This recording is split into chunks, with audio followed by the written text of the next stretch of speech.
TNPSC எக்ஸாமில் இந்த formula memorise பண்ணுறது ரொம்பவே முக்கியமானது இருக்கும். ஒவ்வொரு ஃபார்முலாவாக நம்ம எக்ஸ்பிளைன் பண்ணலாம். ஃபஸ்ட்டு என்ன படிக்கிறோன்னா, நமக்கு முக்கோணம் மற்றும் செங்கோண முக்கோணம் கொடுத்துருக்காங்க. முக்கோணம் மற்றும் செங்கோண முக்கோணம் எதுவாக இருந்தாலும் அதோட பரப்பளவு பார்த்தோம்னா ஆஃப் இன்ட்டு பிஹெச் தான். சுற்றளவு வந்து ஏபி ப்ளஸ் பிசி ப்ளஸ் சிஏன்னு நம்ம எக்ஸ்பிளைன் பண்ணுவோம். அடுத்தது 1 பை 1 எக்ஸ்பிளைன் பண்ணுவோம். இதுதான் ரொம்பவே முக்கியமானது. ஃபஸ்ட்டு ஒன் பாருங்கள். ஃபஸ்ட்டு ஒன் வந்து சமபக்க முக்கோணம் வந்து சொல்கிறாங்க. சமபக்க முக்கோணத்தோடைய பரப்பளவு என்ன, சுற்றளவு என்ன? சமபக்க முக்கோணம்னாலே √3/4 ஏ ஸ்கொயர்டு. இதில் இன்கேஸ் ஹைட்டோட வேல்யூ கேட்டாங்கன்னா √3/2 ஏன்னு சொல்லுவாங்க. சுற்றளவு வந்து எப்போவுமே நமக்கு 3ஏவாக தான் இருக்கும். 3 பக்கமே சமமாக இருக்கிறனால தான் அது வந்து சமபக்க முக்கோணம்னு சொல்கிறாங்க. அதனால அதை வந்து 3ஏன்னு சொல்கிறாங்க. அடுத்து நமக்கு முக்கியமாக ஞாபகம் இருக்க வேண்டியது இருசமபக்க முக்கோணம். அதுதான் ரொம்பவே மறக்கிற மாதிரி ஒரு கொஸ்டின். இருசமபக்க முக்கோணத்தின் ஃபார்முலா வந்து h × √a² - h². அதே சுற்றளவு கேட்டாங்கன்னா 2a + √h² -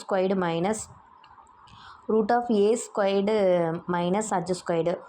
இங்கே ஃபஸ்ட்டு 2வும் வரும், அடுத்தும் 2வும் வரும். அதாவது 2a ப்ளஸ், இங்கே பாருங்கள், 2a + 2 × √a² - h².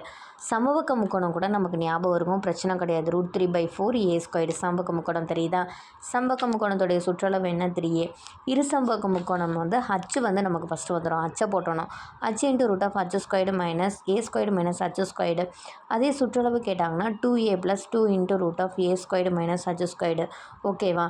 அசமபக்க முக்கோணம் வந்து நல்லாவே ஞாபகம் இருக்கும். அசமபக்க முக்கோணம்னாலே எஸ்என் ஞாபகம், அந்த எஸ்என் ஞாபகம் வச்சுக்கோங்க. √s - a, s - b, s - c.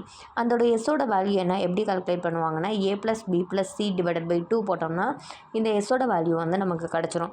அதாவது அசமபக்க முக்கோணம் வந்து இப்படி தான் கால்குலேட் பண்ணுவோம். இருக்கிறதுலே இந்த இருசமபக்க முக்கோணம் மட்டும்தான் நமக்கு மறக்கக்கூடியதாக இருக்கும். அதுக்கும் நான் ட்ரிக்கு சொல்லித்தரேன். நாற்கரம் பார்ப்போம். நமக்கு இந்த நாற்கரமும் இந்த சரிவகம்னு சொல்கிறாங்களே, ரெண்டுக்கும் ஒரே ஃபார்முலா தான். நாற்கரம் பாருங்கள், ½ × d h1 + h2. சரிவகம் பார்த்தோம்னா ½ × h a + b. ரெண்டும் சேம் மாடல் தான். ½ × d h1 + h2.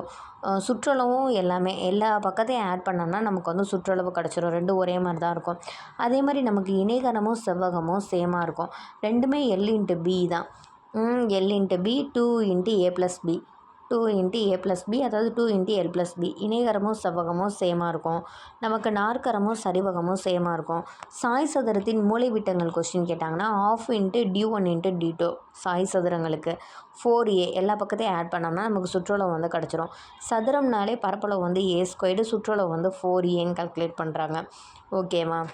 அடுத்தது பாருங்கள். அடுத்து வந்து வட்டம் ரிலேட்டடான கொஸ்டின். அதாவது வட்டத்தின் பரப்பளவு எவ்வளோ இருக்கும்?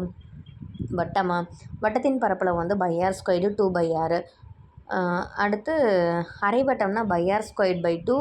இது π/2 + π+2 × r. இது கொஞ்சம் மறக்கிற மாதிரி இருக்கும்.